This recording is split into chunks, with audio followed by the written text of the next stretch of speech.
বুধবার দিবাগত রাতে বাংলাদেশ সচিবালয়ের ৭ নং ভবনে ভয়াবহ ও নজিরবিহীন অগ্নিকাণ্ডে সংশ্লিষ্ট মন্ত্রণালয়গুলোর গুরুত্বপূর্ণ নথি ও অবকাঠামো পুড়ে নষ্ট হয়ে যাওয়ার ঘটনায় জাতীয় নাগরিক কমিটি গভীর উদ্বেগ প্রকাশ করেছে। এছাড়াও অগ্নি নির্বাপন করতে গিয়ে সোহানুর জামান নামক ফায়ার সার্ভিস সদস্যের ট্রাক চাপায় মৃত্যুতে গভীর শোক এবং নিহতের পরিবারের প্রতি সমবেদনা প্রকাশ করেছে জাতীয় নাগরিক কমিটি।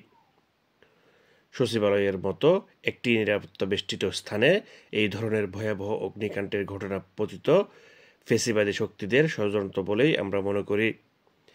এই ঘটনায় দেশের নিরাপত্তা পরিস্থিতির যথেষ্ট অবনতির চিত্র ফুটে উঠেছে। আমরা মনে করি এই ঘটনার পরে দেশের গুরুত্বপূর্ণ রাষ্ট্রীয় স্থাপনাগুলোর নিরাপত্তা জোরদার করা উচিত। এই অগ্নিকাণ্ডের ঘটনার সুস্থ ও বস্তুনিষ্ঠ তদন্তপূর্বক বিচারের মাধ্যমে দোষীদের দৃষ্টান্তমূলক শাস্তির আওতায় আনার জোর দাবি জানায় জাতীয় নাগরিক কমিটি।